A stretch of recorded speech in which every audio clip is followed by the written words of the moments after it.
சிறகடி காசு சீரியலில் இனியும் நடக்க போகுது அப்படின்னு தான் பார்க்க போகிறோம். இங்கே மீனாவை கூப்பிடணும், எப்படி கூப்பிடுறது அப்படின்னு சொல்லி முத்து ரொம்பவே மனம் தயங்கி போய் இருக்காரு. நம்ம வேற வந்து மீனா வீட்டுக்கே வரக்கூடாது வைக்கக்கூடாதுன்னு சொல்லிட்டோம். ஆனால் மீனா இல்லைன்னா நம்ம வீடு சரியாகவே வராது. அப்பா ஒழுங்காகவே சாப்பிட மாட்டுறாங்க, அப்பாவை யாருமே கவனிக்கிறது இல்லை அப்படின்னு சொல்லி முத்துக்கு ரொம்ப மன சங்கடமாக இருக்குது. அதே மாதிரி மீனாவுக்கும் மனசு என்ன கஷ்டமாக இருக்குன்னா, என் வீட்டுக்காரர் நேரத்துக்கு சாப்பிட்டாரா சாப்பிடலையா, இப்போ நான் அங்கே இருந்தோம்னா ஒழுங்காக சமைச்சு கொடுத்துருப்பேனே, மாமாவும் சாப்பிடாம இருப்பாங்களே அப்படின்னு சொல்லி ரொம்ப மனசு கஷ்டப்படுது. அப்போ அண்ணாமலைக்கு ஃபோன் பண்ணுறாங்க, மாமா நீங்கள் சாப்பிட்டீங்களா அப்படிங்கும்போது, சாப்பிட்டோமா அப்படிங்க, என்ன சாப்பிட்டீங்க அப்படிங்கும்போது அண்ணாமலையால் சொல்லவே முடியல. ஏன்னு கேட்டால் சாப்பாடு நல்லா இல்லாமல் சாப்பிட முடியல. ரோகிணி தான் சமைச்சிருக்காங்க. ரோகிணிக்கு காலையில் சமைக்க தெரிஞ்சது உப்புமா மட்டும்தான். உப்புமாவை ரொம்ப கரிச்சு வச்சுருக்காங்க. அதனால் அவர் காலைல சரியாகவே சாப்பிடல. அப்போ சாப்பிட்டோமான்னு பேருக்கு சொல்லிடுறாங்க. இல்லை மாமா நீங்கள் பேசும்போதே தெரியுது ஒழுங்காக சாப்பிடலன்னு நினைக்கிறேன். மாமா எங்கே இருக்கீங்கன்னு சொல்லுங்கள், நான் சாப்பாடு கொண்டு வரேன் அப்படிங்கும்போது, அம்மா நான் வந்து வீட்டில் தான் இருக்கேன் அப்படிங்கும்போது, மாமா கொஞ்சம் வீட்டுக்கு வெளியே வரலாமா அப்படிங்கிறாங்க. ஒன்று எதுக்குமா அப்படிங்கிறாங்க, கொஞ்சம் வாங்க மாமா அப்படின்னு சொல்லிட்டு மதிய சாப்பாடு ரெடி பண்ணி கையில் கொடுத்துட்டு போயிடுறாங்க. மாமா இதை மதியம் சாப்பிடுங்க, நைட் சாப்பாடு வந்து கொடுத்துட்றேன் மாமா அப்படிங்கும்போதுமா, நீ பேசாமல் வீட்டுக்கு வாமா அப்படிங்கும்போது, இல்லை மாமா என் வீட்டுக்காரர் வந்து என்னை கூப்பிடாம நான் எப்படி மாமா வர முடியும், நான் போயிட்டு வரேன் மாமான்னு சொல்லிட்டு நடந்தே போயிடுறாங்க. இங்கே அண்ணாமலைக்கு ரொம்ப கஷ்டமாக இருக்குது. மீனா வந்து இவ்வளோ பாசமாக இருக்கா அப்படின்னு சொல்லிட்டு. இங்கே முத்துக்கும் மன சங்கடமாக இருக்குது. அப்போ அண்ணாமலை ஃபோன் பண்ணி, எப்பா காலையில் நீ சரியாக சாப்பிடல, மதியத்துக்கு உனக்கு நான் சாப்பாடு ரெடி பண்ணி கொண்டு வந்துடுறேன்ப்பா அப்படிங்கிறாங்க. டே சாப்பாடெலாம் கொண்டு வரேன்டாண்டா இருக்குது அப்படிங்கும்போது, எப்பா அந்த ரோகிணி காலையிலே உப்புமாவை கரைச்சிட்டாங்க, மதியம் என்னத்தை சமைக்க போகிறாங்கன்னு தெரியல. அப்படி இருக்கும்போது நீ அதை ஒழுங்காக சாப்பிட மாட்டேப்பா. மண்பானை சாப்பாடு ஒரு இடத்துல கிடைக்குன்னு செல்வம் சொன்னாப்பா, அங்கே போய் வாங்கிட்டு வரேன், ரொம்ப நல்லா இருக்குமா, வீட்டில் சமைக்கிற மாதிரியே இருக்குமா அப்படிங்கிறாங்க. வீட்டிலே சமைக்கிற சாப்பாடு எனக்கு வந்துருச்சுடா அப்படிங்கிறது. வந்துருச்சா, யார்ப்பா கொடுத்தா அப்படிங்கும்போது, வேற யார், என் மருமக தான் அப்படிங்கும்போது, இப்போ ரோகிணி சமைச்ச சாப்பாடை சாப்பிட்றாத அப்படிங்கும்போது, டேய் மீனாவும் என் மருமக தான் சரிதானா, நீ வேணா கோவத்தில் இருக்கலாம், மீனா என் மேலே கோவத்தில் இல்லை, அதனால் சாப்பாடை கொண்டு கொடுத்துருச்சு அப்படிங்கிறாங்க. என்னப்பா சொல்கிற அப்படிங்கிறாங்க. மீனா வீட்டிலையா இருக்கா, நான் அவ்வளோ சொல்லியிருக்கேன், அப்பாட்டில் வீட்டுக்கு வந்திருக்கா அப்படிங்கிறாங்க. ஏய் வீட்டுக்குள்ளெலாம் வரலை, மாமா காலைல சாப்பிட்டீங்களான்னு கேட்கும்போது நான் ஒரு மாதிரி பேசுனதுன்னு நினச்சிக்கிட்டு மதியம் சமைச்சு கொண்டு வந்து வீட்டு வாசல் கொண்டு ஃபோன் பண்ணது, நான் போய் வாங்கி வச்சுருக்கிறேன், உங்கள் அம்மா நடனப்பள்ளிக்கு போகிறேன்ட்டு போயிட்டான். ரோகிணி பொண்ணு நல்லா தூங்கிட்டு இருக்குது சரியா. இங்கே மனோஜ்லாம் வேலைக்கு போயிட்டான். அது இன்னும் மதியம் எழுந்துச்சி சமைச்சு எப்படி தரப்போகுதுன்னு தெரியல. இப்போ கேட்டால் நான் கூட, அம்மா உனக்கு தேவையானதை சமைச்சிக்கம்மா, எனக்கு சாப்பாடு இருக்குன்னு நான் சொல்லிப்பேன் அப்படிங்கிறாங்க. சரிப்பா அப்படின்னு சொல்லிட்டு ஃபோனை வச்சுட்டு, மீனா மேலே கோவமே இருந்தாலும் ஒரு சிரிப்பு வருது. பரவாயில்லை, எங்கள் அப்பா மேலே ரொம்ப தான் அக்கறையாக இருக்கா அப்படின்னு சொல்லிட்டு பேசாமல் மீனாவை வீட்டுக்கு கூப்பிட்டு வந்துடுவோம். அப்பாவுக்கு தினம் இப்படி சமைச்சு கொடுக்குறதுக்கு என்ன பண்ணுறது, எங்கள் வீட்டில் சமையல்னா மீனா தானே, அதேமாதிரி மீனா இன்னும் வேறு யாருக்கும் சமைக்க சொல்லக்கூடாது, மீனாவை வேலைக்காரி கிழக்காரிலாம் பேசுகிறாங்க அப்படின்னு சொல்லி மனசுக்குள்ளேயும் ஓடுது. நம்ம எப்படி அங்கே போகிறது, அந்த அருண் விருந்து முடிக்க அங்கே தான் இருந்தோம்னா என்ன பண்ணுறது, அருண் முகத்தில் நம்ம எப்படி பார்க்குறது அப்படின்னு சொல்லி நினச்சிட்டு இருக்காங்க. சரி ரைட்டு, சத்யாவுக்கு ஃபோன் பண்ணி அங்கே என்ன தான் நடக்குன்னு கேட்போம் அப்படின்னு சொல்லிட்டு நினைக்காரு. அப்பவும் என்ன தோணுது, சரி சரி கேட்போம் அப்படின்னு சொல்லிட்டு சத்யா கால் பண்ணியிருந்தாரு. சத்யா மாமாட்டுறதெல்லாம் கால் வருதுன்னு சொல்லிட்டு, ஹலோ மாமா சொல்லுங்கள் அப்படிங்கிறாங்க. ஏய் எங்கடா இருக்க அப்படிங்கிறாங்க. வீட்டில் தான் மாமா அப்படிங்கிறாங்க. வீட்டில் யாரெல்லாம் இருக்கா அப்படிங்கிறாங்க. மாமா நான் மட்டும் தான் இருக்கேன், சீதா வாங்க அப்படிங்கும்போது, சீதா அவங்க வீட்டுக்கு விருந்துக்கு போயிட்டாங்க மாமா, அம்மாவும் அக்காவும் கொண்டு விட போயிருக்காங்க அப்படிங்கும்போது, அப்படியாடா சரி சரி சந்தோஷம்டா, ஒன்றும் இல்லை, மீனா சாப்பிட்றாங்களா டயத்துக்கு அப்படிங்கிறாங்க. மாமா அதெல்லாம் டயத்துக்கு தான் அக்கா சாப்பிட்றாங்க அப்படிங்கிறாங்க. அதானே, நான் வந்து சண்டை போட்டிருக்கேன்னு சொல்லி அவளுக்கு கொஞ்சம் கூட மனசுல சங்கடம் இல்லை போல என்ன அப்படிங்கிறாங்க. மாமா சும்மா சொல்லணுமான்னு சொன்னேன், அக்கா சாப்பிடவே இல்லை மாமா, நைட்டு கூட அம்மா எவ்வளவோ சொன்னாங்க சாப்பிடல, காலையிலையும் சாப்பிடல, சரி சீதாவுக்கு எந்த விஷயமும் தெரியக்கூடாது அப்படின்னு சொல்லிட்டு விடதுக்கு போயிருக்காங்க அப்படிங்கும்போது, சரிடா நான் வந்து உங்கள் அக்காவை கூப்பிட வரேன், அவள் எத்தனை மணிக்கு வருவா அப்படிங்கிறாங்க. உடனே மாமா நான் ஃபோன் பண்ணி கேட்கட்டுமா, ஃபோன் பண்ணலாம் கேட்க வேண்டாம், நான் பார்த்துக்கிறேன் அப்படின்னு சொல்லிட்டு ஃபோனை வச்சுருக்காங்க. முத்து பேசின விஷயத்த செல்வம் கார் ஸ்டாண்டில் உள்ளவங்க எல்லாருமே கேட்டுட்டு, டேய் செமடா செமடா அப்படிங்கிறாங்க.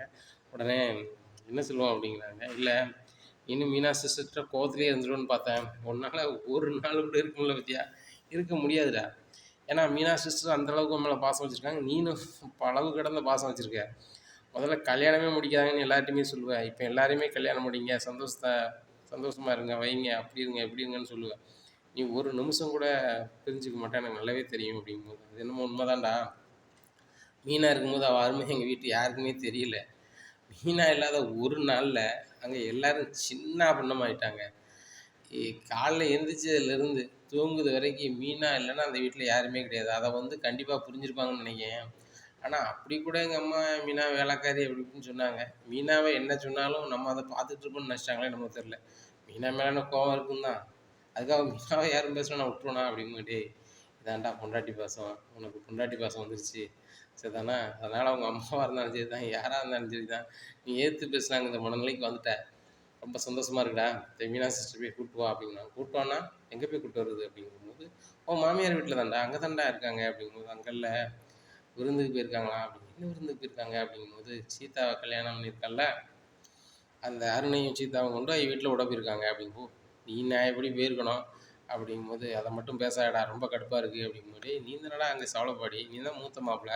நீ தான் போய் கொண்டு விட்டுருக்கணும்" அப்படிங்கும்போது, "நான் கூட தயாரா இருந்தாலும் அந்த அருண் இன்னும் ஏத்துப்பானா? ஏற்கனவே எனக்கு அவனுக்கும் ஆகாது. நான் வேற கல்யாணத்துல ரொம்ப கோவமா இருந்துட்டேன்.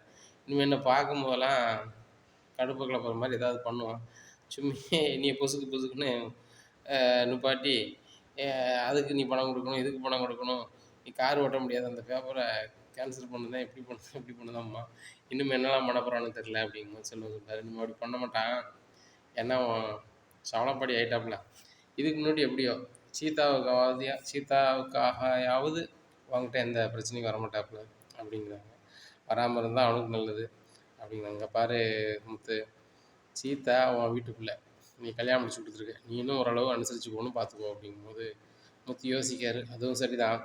சீதா நல்லா இருக்குன்னு சொல்லி தானே அருண கல்யாணம் பண்ணிக்கான்னு நம்ம சொன்னோம். அப்படி இருக்கும்போது சீதாவுக்காக நம்ம பொறுத்து தானே போகணும் அப்படின்னு நினைக்கிறாரு. அப்போ அவரு சத்யா வந்து ஃபோன் பண்ணி மீனாட்ட சொல்லுவாங்க, "அக்கா, மாமா பேசுனாங்க, முத்து மாமா பேசுனாங்க. மாமா உங்கள கூப்பிடணும்னு நெனைக்காங்க. வீட்ல வந்து கூட்டு போணும்னு நெனைக்காங்க. நீ சீக்கிரம் வீட்டுக்கு வாக்கா. ஆனா மாமா உனக்கு தெரியாத மாரி கட்டணும்னு சொன்னாரு என்ட்ட. நான் தாங்க நசுக்க சொல்றேன்" அப்படிங்கும்போது, "தெரியும்டா. அவரு எனக்கு தெரிஞ்சு இருந்துக்கவே மாட்டாரு. எனக்கும் அப்படிதான். சரி நான் சீக்கிரம் வீட்டுக்கு வரேன்" அப்படின்னோனே, "சீதா என்னக்கா என்னாச்சு? மாமா பேசிட்டாங்களா?" அப்படிங்கிறாங்க. "அவரு என்ன கூப்பிட வராராம்" அப்படிங்கும்போது, "ஏக்கா சூப்பர்க்கா. மாமா மறந்துட்டாருன்னா உண்மையிலே உன் மேல நெறைய பாசம் வச்சிருக்காருக்கா" அப்படின்ட்டு இருக்கும்போது அருண் கேட்கிறாரு, "என்ன முத்து உங்கள கூப்பிட வராங்களா?" அப்படிங்கிறாங்க. "ஆமா கூப்பிட வராரு" அப்படிங்கும்போது, "இல்லைங்க நீங்க அவர் கூட போக வேணாம். அவர் இப்படிதான். தண்ணி சாப்பிட்டாலும் சரிதான். யார் சொல்லியும் கேட்டுக்கிட்டு இப்படி தான் பேசிட்டு இருப்பாரு. அது லாயக்கப்படாது. உங்களுக்குன்னு தனி வாழ்க்கை பார்க்கலாங்க. உங்க கல்யாணத்துக்கு செலவாகும் வைக்கணும்னு நினைக்காதீங்க. மொத்த செலவையும் நான் ஏத்துக்கிறேன்" அப்படிங்கும்போது, "டேய் என்னடா பேசுற?" அப்படின்னு சொல்லி அருண் அம்மா சொல்றாங்க. "இல்லம்மா நான் சரியா தான் சொல்றேன். அவ்வளோ பெரிய கோவக்காரன், ஆ மொரடன், ஒன்னத்துக்கு ஆகாதவன். அவன் கூட எதுக்கு இந்த மீனா வாழணும்?" அப்படிங்கிறாங்க. இத கேட்ட மீனாவுக்கு, "ஏங்க இப்படிலாம் என் வீட்டுக்காரன் என் முன்னாடி பேசிட்டு இருக்காதங்க" அப்படிங்கும்போது, "அருண் நீ நிப்பாட்டு. உனக்கு பிடிக்கலங்கிறதுக்காக அவங்க வாழக்கூடாதுங்கிறியா? அவங்கவங்க மைனியா இருக்கலாம். அது முத்துக்கு பொஞ்சாதி அவங்க. பேசாம அமைதியா இரு" அப்படிங்கும்போது, "சின்ன மருமகனே நீங்க இதெல்லாம் பேசாதீங்க. நாங்க கிளம்புறோம். சம்மந்தி நாங்க கிளம்புறோம்" அப்படின்னு சொல்லி அவசர அவசரமா மீனா அம்மாவும் வந்துடுறாங்க. அப்போ மீனா வந்து கேட்குறாங்க, "என்னம்மா இப்படி பேசுறாரு அந்த அருண்?" அப்படிங்கும்போது, "இல்லடி கல்யாணத்தன்னைக்கு வந்து மாப்பிள்ளை இப்படி நடந்துக்கிட்டார்ல, இப்படி மாப்பிள்ளை கூட எப்படி வாழ முடியும்னு சின்ன மாப்பிள்ளை நினைக்காரு" அப்படிங்கும்போது, "ஏம்மா நீ கூட இந்த அருணுக்கு சப்போர்ட் பண்றேன்னம்மா, என் வீட்டுக்காரர் அப்படி என்னம்மா பண்ணிட்டாரு? நான் பண்ணதும் சீதா பண்ணதும் தப்பு இல்லையா?" அப்படிங்கும்போது, "உன் புருஷன் பண்ணதும் தப்பு தானடி. நீங்க ஒரு தப்பு பண்ணீங்கன்னா, அத அப்படியே அவரும் மதிக்கும் பண்ணுவாரா? மத்த நேரத்துல அவரு தண்ணி சாப்பிடுவாரு தான், குடிப்பாரு தான். ஆனா வந்து அந்த கல்யாண நேரத்துல பண்ணியிருக்கலாமாடி? எத்தன பேர் சொல்லி சிரிச்சாங்க தெரியுமா? ஏன் நம்ம வீட்டுக்கு ஓனர் நம்ம அவ்வளோ மரியாதை வச்சிருந்தாரு, நம்ம கஷ்டப்பட்டாலும் கூட. என்ன முத்து இப்படி இருக்கான்? இப்படி பையனுக்கு போய் நீங்க மீனாவ கல்யாணம் முடிச்சு குடுத்து, வாழ்க்கைய வம்பாக்கியிருக்கீல்ல. நான் கூட அந்த முத்து பையன் உங்க வீட்டு கதைய பூரா இழுத்து போட்டு பார்க்கானே, ரொம்ப நல்ல பையன்னு நெனச்சேன். இப்படி ஒரு வேலைய பார்ப்பான்னு நெனச்சு கூட பார்க்கலன்னு" சொல்லிட்டு எல்லாருமே சொல்லுதாங்க அப்படிங்கும்போது, "நீ கூடயாம்மா இப்படி இருக்க?" அப்படிங்கும்போது, நான் இப்படி இருக்கேன்னு நினைக்க வேண்டாண்டி, எல்லாருமே சொல்றாங்க" அப்படிங்கும்மா. "நீ கூட மாறிட்டம்மா. என் புருஷன் என்ன இப்போ கூப்பிட 10 நிமிஷத்துல வந்துருவாரு. நான் கிளம்புறேன்" அப்படின்னு சொல்லிட்டு நேரா மீனா அம்மா வீட்டுக்கே போயிடுறாங்க. மீனா அம்மாட்ட மீனா பேசவே இல்ல. அப்படி இருக்கு. அங்க சத்யா வந்தோனே, "வாக்கா உட்காருக்கா" அப்படின்னு இருக்கும்போது முத்து வந்துடுறாரு. "ஏங்க நம்ம கிளம்பலாம்" அப்படிங்கிறாங்க. என்னடா இது? நம்ம வந்து சித் சீதா வரவேற்புன்னு போல. மீனா அவ்வளோ விஷயத்துலயும் கோவப்பட்டுருப்பா. நம்ம கெஞ்சி கூத்தாடி தான் கூட்டி போகணும்னு நினைச்சு அவளே வரேங்கிறாங்கன்னு சொல்லிட்டு மீனா, "என் மேல எந்த கோவமும் இல்லையா?" அப்படிங்க. "எந்த கோவம் இல்லைங்க. நம்ம கிளம்பலாம்" அப்படிங்கிறத, "நாங்க போயிட்டு வரோம்" அப்படிங்கிறாங்க. "சரி மருமகனே போயிட்டு வாங்க" அப்படிங்கிறாங்க. மீனா அவங்க அம்மாட்ட சொல்லிட்டு வா அப்படிங்கிறாங்க. எதுவுமே சொல்லாம மீனா கிளம்பிடுறாங்க. "அக்கா என்னக்கா எதுவுமே அம்மாட்ட சொல்லாம போற" அப்படின்னு சத்யா சொல்றாங்க. "ஒண்ணும் இல்லடா நான் போயிட்டு வரேன்" அப்படின்னு சொல்லிட்டு போறாங்க. மீனா அம்மாவுக்கு மனசு சங்கடமா இருந்தாலும் சரி, நம்ம பொண்ணு வந்து புருஷன் கூட சேர்ந்துட்டா அப்படிங்கிற மன ஆறுதல் இருக்கு. இங்கே மீனாவுக்கு என்ன கோவம் இருக்குன்னா, அந்த அருணும் நம்ம வீட்டுக்காரர் ஒரு மாதிரி பேசுகிறாங்க, அம்மாவும் இப்படி பேச ஆரம்பிச்சிட்டாங்க. என் வீட்டுக்காரர் டிரைவருங்கிறனால வந்து எங்கள் அம்மாவுக்கு மறுவாதை இல்லாமல் போச்சா. சீதா மாப்பிள்ள சர்க்காரில் வேலை பார்க்காரு, நல்லா சம்பளம் எடுக்காரு. சம்பளம் எடுத்தோடனே அங்கே சாஞ்சிட்டாங்க எங்கள் அம்மா அப்படின்னு சொல்லி மனசுக்குள்ளே ரொம்ப வேதனையாக இருக்குது. எங்கள் வீட்டுக்கு வந்துடுறாங்க. வந்தோடனே அண்ணாமலை அம்மா வந்துட்டியாம்மா, நீ வந்தால் கூட தான்மா மன நிறைவாக இருக்குது அப்படிங்கிறாங்க. இங்கே மீனா வரதுக்கு முன்னாடி ரோகிணி சமைச்சு வச்சுருக்காங்க மதியம். அதாவது சோறு பொங்கியிருக்காங்க, அடி பத்திருச்சு, அது கரிஞ்சு பயங்கரமாக. ஃப்ரெண்ட்ஸ் எல்லோரும் எப்படி இருக்கீங்க? மீனை அதை பார்த்துட்டு சிரிக்கிறாங்க. என்ன மீனா சிரிக்கிங்க? எனக்கு சமைச்சு தெரிஞ்ச மாதிரி தான் நான் சமைக்க முடியும் அப்படிங்கிறாங்க ரோகிணி. மீனா சொல்கிறாங்க, அதெல்லாம் ஒன்றும் இல்லைங்க, நான் பார்த்துக்கிறேன் அப்படின்னு சொல்லிட்டு மீனாவை சமைக்க ஆரம்பிச்சிடுறாங்க. என்ன மீனா வந்தோடனே நீ வேலையை ஆரம்பிச்சிட்டேன், நான் தான் உன்ட்ட என்ன சொன்னேன், எல்லாருக்கும் சமைக்க வேண்டாம்னு சொன்னோம்ல அப்படிங்கும்போது, ஏங்க எல்லாரும் சாப்பிடணும். அவங்க என்ன வேலைக்காரின்னு சொன்னால் நான் வேலைக்காரி இறந்துட்டு போக போகிறேனாங்க? ஒன்றுமே கிடையாது. நான் முத்தோட பொண்டாட்டி. என்ன, நானும் பூ வியாபாரம் பார்க்குறேன், டெக்கரேஷன் வேலை பார்க்குறேன். அதில் நான் நல்லாவே சம்பாதிக்க தாங்க போகிறேன். அதை எல்லோரும் பார்க்க தான் போகிறாங்க. இந்த வீட்டில் நானும் முன்னேற தான் போகிறேன். இந்த வீட்டில் எப்படி ஸ்ருதி வேலைக்கு போகிறாங்களோ மருமகளாக இருந்து, எப்படி ரோகிணி வேலைக்கு போகிறாங்களோ அதேமாதிரி நானும் ஒரு வேலைக்கு போகிறேன். அவ்வளோதான். என்னை புரிஞ்சுக்கிடாமல் எல்லோரும் பேசினா அதுக்காக நான் வருத்தப்பட போகிறது இல்லைங்க. யார் என்ன செஞ்சாலும் அதை தாண்டி நம்ம சாதிச்சதானங்க பெருமை. ஒன்றும் பிரச்சனை இல்லை. நான் இப்போ சமைச்சிட்றேன் அப்படின்னு சொல்லி சமையல் எல்லாம் பண்ணி முடிச்சுட்டு, ஏங்க இதை கொண்டு உங்கள் அம்மாட்ட கொடுங்க அப்படிங்கும்போது, இல்லை மீனா பார்வதி வீட்டில் சாப்பிடுவாங்க அப்படிங்கும்போது, ஏங்க அவங்க சாப்பிட்டாங்களா சாப்பிடலையான்னு நம்மளுக்கு தெரியாது. சாப்பிட்ருக்க மாட்டாங்களோ அப்படின்னு நினச்சா நமக்கு மனசு சங்கடமாக இருக்கும். அதோட அவங்க சாப்பிட்டாலும் நம்ம சாப்பாடு கொண்டு கொடுத்துட்டோம்னா ஒரு மனநிறைவாக இருக்கும். இப்போ நான் கொண்டு கொடுத்தோன்னா கண்டிப்பாக இன்றைக்கி சத்தம் போடுவாங்க, இல்லைன்னா நான் கொண்டு கொடுத்துருவாங்க அப்படிங்கிறாங்க. அதுவும் சரிதான் அப்படின்னு சொல்லி முத்து காரில் போய் சாப்பாடை கொண்டு கொடுக்காங்க. அப்போ யாரா சாப்பாடு தந்தா? ரோகிணியா? எனக்கு ரோகிணி சாப்பாடுனா வேண்டாம், நான் வந்துட்டு பார்வதி வீட்டில் சாப்பிட்றேன். பார்வதி சீக்கிரம் சமை அப்படிங்கிறாங்க. நான் இன்னும் என்னத்தை சமைக்க அப்படிங்கும்போது, அத்தை 2 பேருக்கு இதில் சாப்பாடு இருக்குது அப்படிங்கும்போது, யார் ரோகிணியாக சமைச்சு கொடுத்தா? ரோகிணி வீட்டுக்கெலாம் சமைக்கிற அளவுக்கு ஆகிட்டா அப்படிங்கும்போது, ரோகிணி சமைச்சதுன்னு உண்மைதான். அங்கே அடி கருவிட்டு, அதனால் வந்து அந்த சாப்பாடெலாம் சாட முடியாது அப்படிங்கும்போது, அப்போ இது என்னப்பா யார் சாப்பாடுப்பா அப்படிங்க, மீனா சாப்பாடு தான் அப்படிங்கும்போது, ஐயா வீட்டில் போய் என்னந்தியாப்பா அப்படிங்கிறாங்க. டேய் நீ தான் அவளை வீட்டுக்கே வரக்கூடாதுன்னு சொன்னி, அவள் வீட்டில் போய் எதுக்கு சாப்பிட வேண்டியிருந்தேன் அப்படிங்கிறாங்க.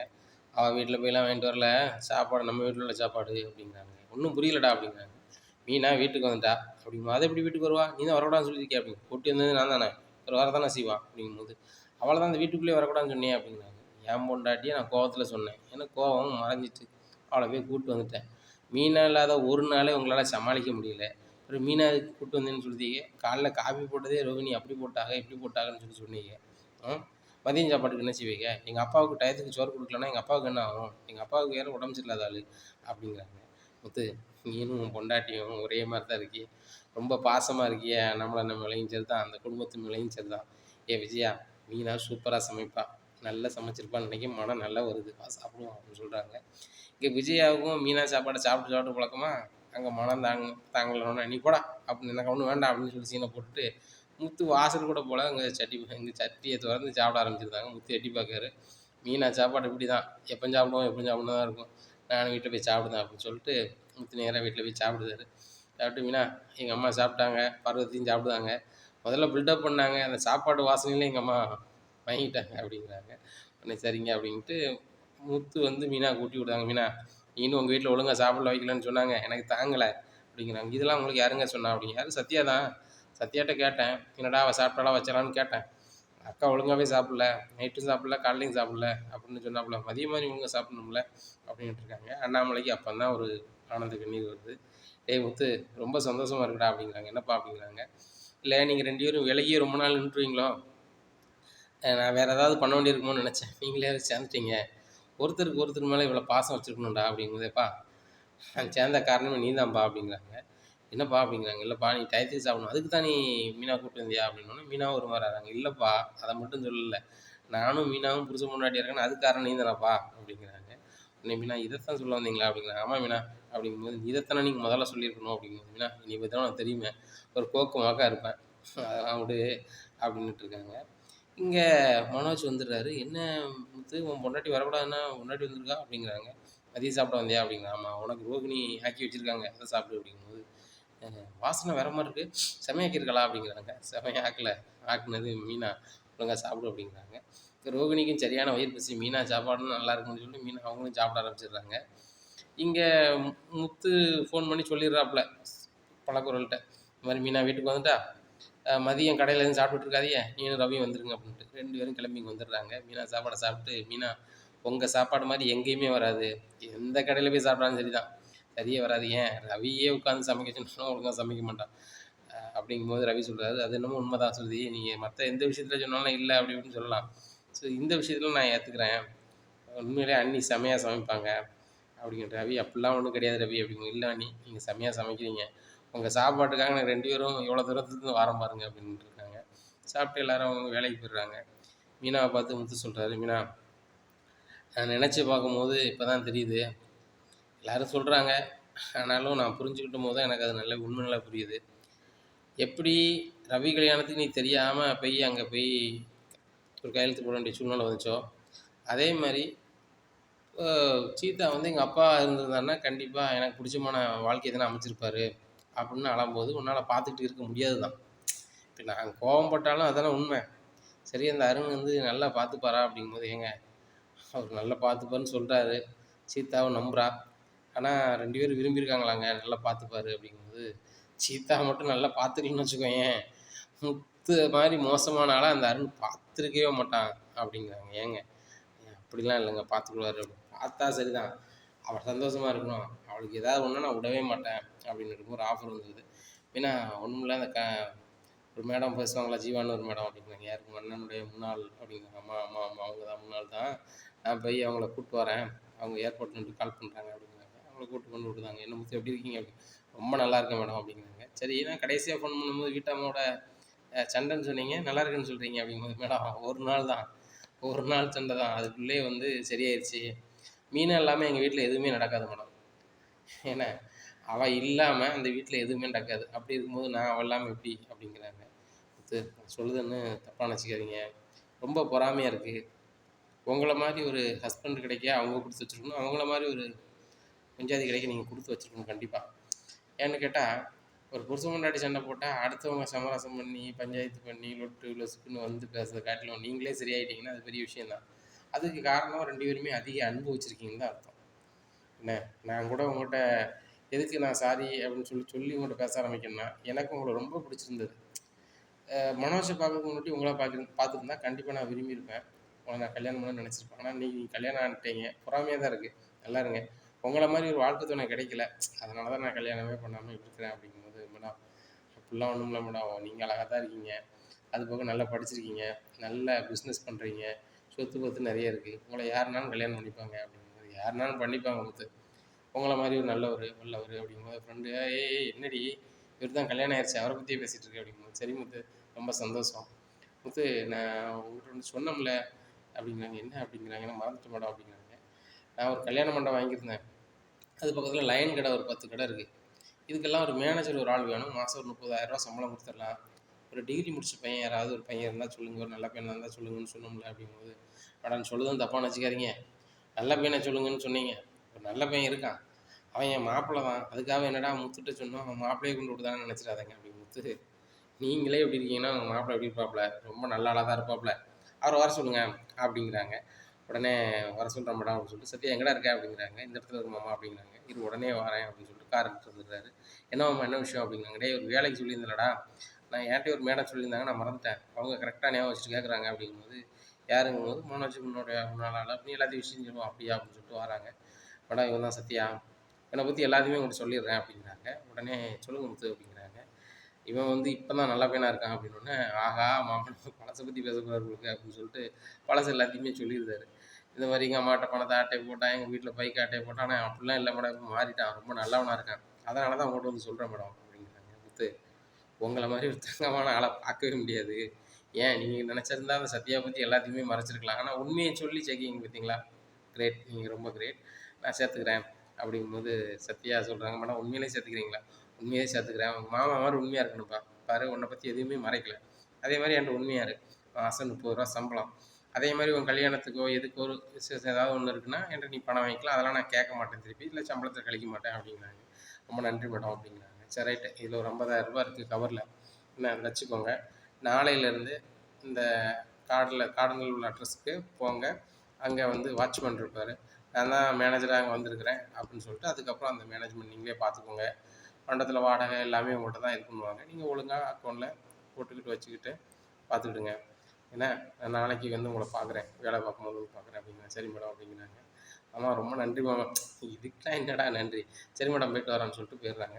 மீனாட்ட போய் சொல்கிறாங்க, மீனா சத்யாவுக்கு ஒரு நல்ல வேலை கிடச்சிருச்சு. ஒரு கல்யாண மண்டபம் கடை, லைன் கடை. அதில் அவர் தான் மேனேஜரு. அந்த ஜீவா மேடம் தான் அதுக்கு ஓனர் அப்படிங்கும்போது, அப்படியாங்க ரொம்ப நன்றிங்க அப்படிங்கிறாங்க. மீனா என்ன மீனா நீ சத்யாவும் இப்படி தான் நன்றி நன்றிங்க. ஒரு 50,000 ரூபா அட்வான்ஸ் கொடுத்தாங்க. அதான் வச்சுருக்கான் மாதம் 30,000 ரூபா சம்பளமா அப்படின்னு. 30,000 சம்பளம் உடனே கொடுக்காங்களா அப்படிங்கிறாங்க. அந்த ஜீவா மேடம் பற்றி தெரியும், நல்லா பண்ணுவாங்க. நான் கூட கார் ஆஃபர் போகும்போது கூடயே தர நினைப்பாங்க. நான் அதை வாங்க மாட்டேனே. சத்யாவுக்காவது நல்லா இருக்கட்டும், அவன் வாழ்க்கை நல்லா இருக்கும் அப்படின்னுட்டு இருக்காங்க. அப்போ சத்யா வந்து சீதாவுக்கு ஃபோன் பண்ணி சொல்லுதாங்க, எனக்கு வேலை கிடச்சிருச்சு, 30,000 ரூபா மாத சம்பளம் அப்படி இப்படிங்கும்போது, சரி ரொம்ப சந்தோஷம்டா அப்படின்னு சொல்லி இங்கே சொல்கிறாங்க. யார்கிட்ட? அருண்கிட்ட. அருணுக்கு சுத்தமாக பிடிக்கல. சத்யாவுக்கு வேலை கிடைச்சதுல அவனுக்கு சந்தோஷமா இருந்தான், அருண் சந்தோஷமா இருந்தாலும், முத்து மூலமாக வேலை கிடைச்சா நம்மளுக்கு எப்படி மரியாதை இருக்கும்? இந்த வேலையை எப்படியாவது கெடுக்கணுமே அப்படின்னு சொல்லிட்டு நினைக்கிறாரு.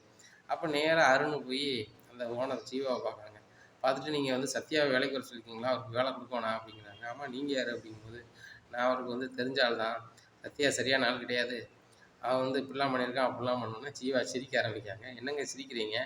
உங்கள் கல்யாண மண்டபத்தில் வந்து மேனேஜராக போட்டிருக்கீங்க, அவர் சரியில்லாத ஆளுன்னு நான் சொல்கிறேன், நீங்கள் சிரிக்கிறீங்க அப்படிங்கும்போது, ஏங்க இந்த விஷயம் எல்லாமே எனக்கு தெரியும். எல்லாமே தெரியுமா அப்படிங்கிறாங்க. ஆமாம், அவங்க மாமன் முத்து இது எல்லாம் சொல்லி தான் சேர்த்தாரு, இப்படிப்பட்ட ஆள் இப்போ மாறிட்டான், அதுக்கு நான் பொறுப்பு அப்படின்னு சொல்லி பண்ணியிருக்காரு. அப்படி இருக்கும்போது வந்து நான் பண்ணவே மாட்டேன், நீங்கள் கிளம்புங்க அப்படிங்கிறாங்க. உடனே என்ன மேடம் நான் இவ்வளோ சொல்கிறேன் அப்படிங்கிறாங்க. இல்லை சார் நீங்கள் கிளம்பலாம் அப்படின்றாங்க. உடனே நடந்ததை முத்துக்கு ஃபோன் பண்ணி சொல்கிறாங்க. மேடம் இப்படியே சொன்னாங்களா அப்படிங்கிற, இப்படியே சொன்னாங்க அப்படிங்கிறாங்க. யாருன்னு தெரியலையே அப்படின்னு சொல்லிட்டு, மேடம் அவங்க எப்படி இருப்பாங்க அப்படின்னா அருணுடைய சூழ்நிலையை சொல்லுதாங்க. மேடம் உங்கள் வீட்டில் கேமரா இருக்கா அப்படிமா இருக்குது அப்படிங்கிறாங்க. நேராக வந்து பார்க்குறாங்க. அருணா இப்படி செஞ்சாங்கன்னு சொல்லிட்டு முத்தால தாங்கவே முடியல. இதை மீனாட்ட சொன்னாலும் மீனா நம்ப மாட்டா, சீத்தாட்ட சொன்னாலும் சீத்தா நம்ப மாட்டா, என்ன செய்யுது அப்படின்னு சொல்லிட்டு நினைக்காங்க. நேராக அருணுக்கு கால் பண்ணுறாங்க. ஐயோ என்ன நினச்சிட்டு இருக்க அப்படிங்கும்போது, என்ன நினச்சிட்டு இருக்கேன் அப்படிங்கும்போது, நீ வந்து சத்யாவுக்கு வேலை கொடுக்கூடாதுன்னு போய் சொன்னியாமே அப்படிங்கும்போது, உன்ட்ட சொல்லிட்டாங்களா, இதை நான் அப்படி வீட்டில் எல்லாரும் சொல்ல போறியா, நீ சொன்னால் நம்ப போகிறாங்களா அப்படிங்கும்போது, நான் சொன்னால் நம்பவே மாட்டாங்க, அது போக நான் அப்படி சொல்லவே மாட்டேன், ஏன்னா இன்னைக்கு சொல்லுதும் கேட்டுக்க, சத்யாவுக்கு என்னால் முடிஞ்சது பண்ணிட்டு தான் இருப்பேன் அப்படிங்கும்போது, ஐயோ நீ சாதாரண டிரைவர், நீ எல்லாம் வந்து அவனுக்கு வேலை வாங்கி கொடுத்து அந்த வீட்டில் நீ பெரிய ஹீரோ மாதிரி தெரிஞ்சா எனக்கு எப்படியா மரியாதை இருக்கும்? அதனால் நான் வந்து என்ன செய்ய போட்டேன், உன்னைய வந்து நான் ஹீரோவாக விடவே மாட்டேன், பாரு ஒரு நாளில் ஒரு நாள் பாரு, அந்த வீட்டுக்கு உனக்கு சம்மந்தனமாக ஆக்குதானே ஆக்கலையான்னு மட்டும் பாரு அப்படிங்கிறாங்க.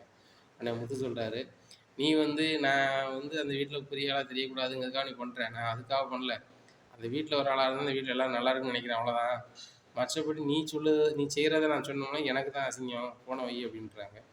முத்துக்கு அப்போ தான் மனசு ரொம்ப சங்கடமாக இருக்குது. இந்த அருணுக்கு கல்யாணம் முடிஞ்ச பிறவாவது மாறுவான்னு பார்த்தா அதுக்கப்புறம் ரொம்பலாம் மோசமாக இருக்கான். சீதா வீட்டில் நல்ல பேர் வாங்கணுங்கிறதுக்காக நான் நல்லது செஞ்சால் கூட ஏற்றுக்க மாட்டேறானே அப்படின்னு சொல்லி மனசுக்குள்ள ரொம்ப பாரமாக இருக்குது.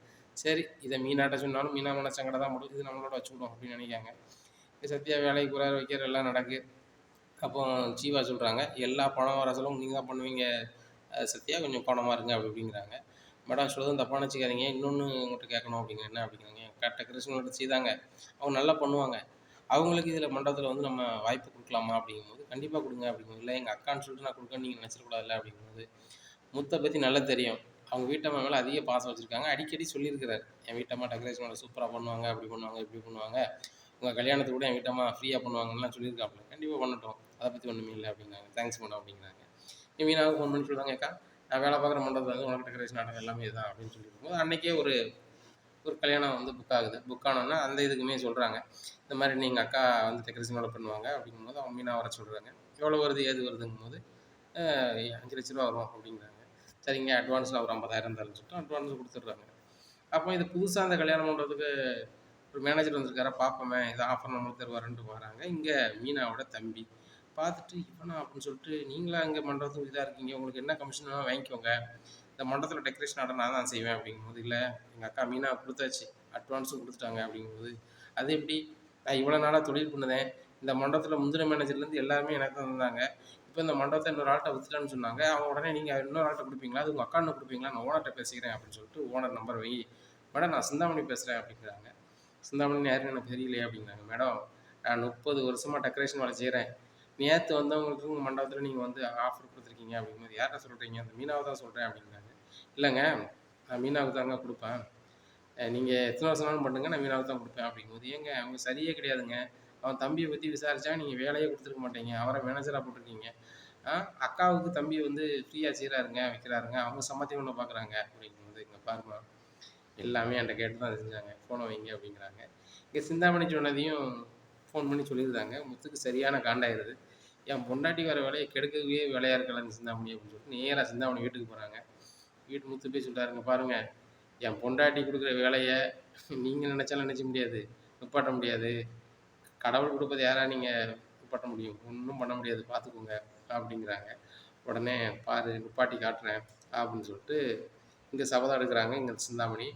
விஜயாவுக்கு ஃபோன் பண்ணி சொல்லுதாங்க, இங்கே பாருங்கள் உங்கள் மருமகன் வந்து அங்கே வேலை பார்க்குறது வரைக்கும் எனக்கு எந்த ஆஃபரும் வராது மாஸ்டர். அந்த சத்யா மட்டும் அங்கே வேலை பார்க்காம நின்றுட்டான்னா உங்களுக்கு நான் 3,00,000 தரேன், மாதம் மாதம் உங்களுக்கு 20,000 தரேன் மாஸ்டர் அப்படிங்கிறாங்க. இதை கேட்டால் விஜயா வாயை பிழைக்கிறாங்க. என்னது 3,00,000 தருவாங்களாம், சத்யா வேலை நிப்பாட்டினா அங்கே மாதம் மாதம் 20,000 தருவாங்களா அப்படின்னு சொல்லிட்டு நான் என்ன செய்யணும் அப்படிங்கிறாங்க. உங்ககிட்ட ஆட்டையை போட்டது அந்த சத்யா, இவனை பற்றிய விஷயத்த நீங்கள் வந்து அந்த மேடத்தை போய் சொல்லிட்டா போதும், அதுவும் நம்புது மாதிரி சொல்லுங்கள், நாங்கள் சொன்னால் கூட அது எடுபட மாட்டாங்குது அப்படிங்கிறாங்க. நான் சொல்லிடுறேன் அப்படின்னு சொல்லிட்டு நேராக யாரை பார்க்க போகிறாங்க, ஜீவாவை பார்க்க போகிறாங்க. ஜீவாவுக்கு இவங்கள பார்த்தோன்னா நீங்கள் முத்து அம்மா தானே, மனோஜோட அம்மா தானே, உட்காருங்க அப்படிங்கிறாங்க. என்ன விஷயம் வந்திருக்கீங்க அப்படிங்கும்போது, உன்னதான் அம்மா பார்க்க வந்தேன், நீ தான் மறுமூலம் வர வேண்டியது, அது வந்து தவறிட்டு இப்போ ஒன்றும் கெட்டு போலமா. இந்த ரோகிணி கூட என் மையன் வந்து மனசார வாழலை, அவளை வேண்டான்னு அனுப்பிடுறம்மா, நீ பேசாமல் மனோஜை கல்யாணம் பண்ணிக்காமா அப்படிங்கன்னு ரொம்ப யோசிக்காதம்மா, ஏற்கனவே நீங்கள் விரும்பினவங்க தானே, சரி ஏதோ உங்களுக்குள்ளே ஏதாவது ஒரு கருத்து முரணாயிடுச்சு அப்படி விலகி நிற்கிங்க, நான் ஒரு மாமியாராக அப்படி பார்த்துட்டு இருக்க முடியுமா அப்படிங்கும்போது, ஏங்க அவங்க நல்லா தானங்க வாழ்ந்துட்டுருக்காங்க, என்னையே பிடிக்கலன்னு அந்த மனோஜ் போனாலும் நான் அவரை பிடிக்கலன்னு போனால் கூட அவங்களுக்குன்னு ஒரு வாழ்க்கை ஆயிடுச்சுல, மனோஜுக்கு அவங்க தான் ஏற்றமாக இருப்பாங்க அப்படிங்கும்போது, சரிம்மா அதை கூட விடுமா, ஏம்மா இந்த உணத்துக்காவது ஆள்லாம் அவங்க கல்யாணம் பண்ணுறதுல வந்து வேலைக்கு வச்சுருக்க அப்படிங்கும்போது, யாரை சொல்கிறீங்க, உங்கள் மருமனை தான் சொல்கிறீங்களா அப்படிங்கிறாங்க. அவளெல்லாம் என் மருமகன்னு சொல்லாதீங்க, என் வீட்டில் வந்து பைக்கை ஆட்டையை போட்டு நான் போகும்போது என் பேக்கில் உள்ள பணத்தை ஆட்டையை போட்டு இவ்வளோ பண்ணவன், அப்படி பண்ணவன் நாளைக்கு உங்கள் பணத்தெல்லாம் எடுத்துகிட்டு ஓடிட்டான்னா என்ன பண்ணுவீங்க அப்படிங்கிறாங்க. ஒன்றும் பண்ண மாட்டேன், வேலை சேர்த்து விட்டு ஆளாக கூப்பிடுவேன் அப்படிங்கிறாங்க. யார் உங்களுக்கு வேலை சேர்த்து விட்டா அப்படிங்கும்போது, யார், உங்கள் பையன் முத்து தான் வேலைக்கு சேர்த்து விட்டாரு. ஓ அவன் தான் சேர்த்து விட்டானா அப்படின்னு சொல்லிட்டு, அது சரி கிடையாதுங்க, அவங்க 2 பேரும் பிளான் பண்ணி தான் வந்து ஏதோ ஒன்று உங்கள்கிட்ட ஆட்டை போடணும்னு சொல்லி பண்ணுறாங்க அப்படிங்கும்போது ஜீவா ரொம்பவே சிரிக்கிறாங்க. உடனே ஏன் சிரிக்கிறீங்களேம்மா அப்படின்னு கேட்குறாங்க. இல்லைங்க அந்த சத்யா வேலையை கெடுக்கிறதுக்கு எத்தனை பேருங்க வருவீங்க, அந்த அருண் என்னன்னா சத்யாவுக்கு வேலை கொடுக்கக்கூடாது அப்படி இப்படின்னு சொல்லிட்டு போகிறாப்புல, என்ன நீங்கள் என்னன்னா எப்படி சொல்கிறீங்க, ஒவ்வொருத்தராக வந்து வந்து அந்த சத்யா அப்படி அந்த குடும்பம் அப்படி வேலை கொடுக்கக்கூடாதுன்னு சொல்கிறீங்க, உங்களுக்குள்ள என்ன நடக்கு அப்படிங்கும்போது, இந்த அருண்னா இப்போ புதுசாக எக்கால கல்யாணம் முடிச்சானே அந்த பையன் தான், இந்த சர்க்காரில் வேலை பார்க்குறவங்கள காய்ச்சிட்டு இருக்கிறதா, அவர் வந்துட்டு போகிறாரு அப்படிங்கும்போது, அந்த பையனுக்கு சத்யா வேலை பார்க்கறது பிடிக்கலையா, சரி அவனை வச்சு நம்ம என்ன பண்ணலாம் பண்ணிக்கலாம் அப்படின்னு சொல்லிட்டுமா, அவனை வேலை சேர்க்காத அவன் நன்மைக்கு தான் சொல்லுதேன் அப்படிங்கும்போது, நான் பார்த்துக்கிறேங்க அப்படின்னு சொல்லிட்டு போயிடுறாங்க. இதையும் முத்துக்கு ஃபோன் பண்ணி சொல்லுறாங்க. முத்துக்கு சரியான காண்டு, யார் சத்யா வேலைக்கு எடுத்தாலும் உனக்கு பிரச்சனை இல்லை, நம்ம அம்மாவே கெடுக்குறாங்களே அப்படின்னு சொல்லிட்டு அப்பாட்ட சொல்லணும்னு சொல்லிட்டு எல்லாரும் வந்த பிறகு அண்ணாமலை சொல்லியிருக்காங்க. அண்ணாமலைக்கு சரியான காண்டு, சிந்தாமணிக்காக வந்து சத்யா வேலையை கெடுக்கணும்னு கூட அந்த விஜயா அலைகிறாளே அப்படின்னு சொல்லிட்டு நைட்டு எல்லாரையும் வாங்க அப்படிங்கிறாங்க. விஜயா நீ என்ன வேலை பார்த்த அப்படிங்கும்போது, ஏங்க நடனப்பள்ளிக்கு போயிட்டு வந்தேன் அப்படிங்கிறாங்க. நடனப்பள்ளிக்கு மட்டும்தான் போனேயா, இந்த சிந்தாமணிக்காக பறிஞ்சு பேசுறதுக்கு ஒவ்வொரு இடமா அலைவியா அப்படிங்கும்போது, ஆஹா இது முத்துக்கு தெரிஞ்சுட்டு போலையா அப்படின்னு சொல்லிட்டு அதான் அப்பாட்ட சொல்லிட்டானா அப்படின்னு சொல்லிட்டு, ஏங்க அது வந்துங்க அப்படிங்கிறாங்க. விஜயா பல்லுகளெல்லாம் கலத்தி விடுவேன், அந்த சத்யா வீட்டில் ரொம்ப சங்கடப்பட்டு இப்போ தான் எந்திரிச்சு வராங்க, அவங்கள ஒழுங்காக இருக்க விடு சரியா, சத்யா வந்து மாறிட்டான், அவனை பற்றி இல்லாதையும் பொல்லாதையும் சொல்லி வேலை கெடுக்குன்னு போயிருக்க அப்படிங்கிறதுல நான் போட வைக்கல, இங்கே பாரு. உடனே அந்த ஜீவா பொண்ணு வந்து ஃபோன் பண்ணி முத்துக்கு சொல்லிடுச்சு, இன்னும் இந்த மாதிரி வேலை வச்சுக்கிட்டேன் அவ்வளோதான் அப்படிங்கிறாங்க. மீனாவுக்கு சரியான கோவம் வருது. உடனே நம்மளை சொல்கிறாங்கம்மா இது நினைக்காதம்மா, விஜயா புத்தவனை தெரியுமே, யாரும் நல்லா இருந்தால் பிடிக்காது, கண்டிப்பாக சத்யாட்ட இதை சொல்லு, முன்னேறி வாடா, 4 பேருக்கு முன்னாடி நானும் பெரிய ஆளாயிட்டேன் அப்படிங்கிறத நீ வந்து காட்டணும் அப்படின்னு மட்டும் சொல்லு, அப்போ தான் அவனுக்கு வைராக்கியம் வரும் அப்படிங்கிறாங்க. நடந்ததை ஃபோன் பண்ணி சொல்கிறாங்க, ஏக்கா ரொம்ப சந்தோஷமாக இருக்குது, எனக்கு எதிராக யார் இருந்தாலும் மாமாவும் நீயும் அண்ணன் மாமாவும் கூட இருக்கும்போது எனக்கு ஒன்றும் பிரச்சனை இல்லைக்கா, அதுக்கு எங்கள் ஓனர் என்னை ரொம்பவே நம்புகிறாங்க, நீ வந்து ஒரு மாதிரி ஒரு நேரத்தில் இருந்தாலும் இப்போ நீ மாறிட்ட அப்படின்னு உங்கள் மாமா சொல்கிறாரு. அதை நான் நம்புகிறேன் தம்பி, நீ கரெக்டாக இருக்குன்னு சொல்லிட்டாங்க. நான் கரெக்டாக இருப்பேங்க்கா, ஜெயிச்சு காட்டுவேங்க்கா அப்படிங்கிறாங்க. மீனா ரொம்ப சந்தோஷப்படுறாங்க. இனியும் நடக்கும் அப்படிங்கிறத பொறுத்து வந்து பார்க்கலாம்.